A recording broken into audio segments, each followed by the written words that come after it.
দেখতে দেখতে চলে আসলো রমজান মাস। জানি না আল্লাহ 30টি রোজা রাখার হায়াতটুকু দেও কি না। 11 মাসে বহুত পাপ করছি, আমরা গুনাহ নিয়ে মরতে চাই না আল্লাহ।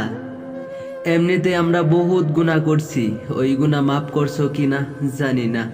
জন্মের পর দুনিয়া দেখলাম, তারপর দেখলাম আমরা বিশ্ব নবীর উম্মত। যে নবী না হলে কোনো কিছুই সৃষ্টি হতো না। আজ ওই নবীর উম্মত হয়ে তোমার কাছে আল্লাহ একটা আবদার করি, রমজান মাসের আগ পর্যন্ত কারো রুহু নিও না যে মালিক। অন্তত একবার সুযোগ দেও এই 30টি রোজা রাখার তোমার বান্দাকে। তুমি না বলেছিলে তোমার দরবারে যে বান্দা দুটো হাত ওঠা তার হাত তুমি খালি হাতে দেও না? তোমার কাছে ভিক্ষা চাই, এই রমজান মাসে কারো শরীর অসুস্থ বানিও না যে। যাদের বেমার আছে প্রত্যেক মানুষের বেমার ভালা করার মালিক হইলা তুমি। আজ ছোট বড় কিছুই দেখো না যে, সবার শরীর সুস্থ বানিয়ে পবিত্র মাসে 30টি রোজা রাখার জন্য একটা বার সুযোগ দেও।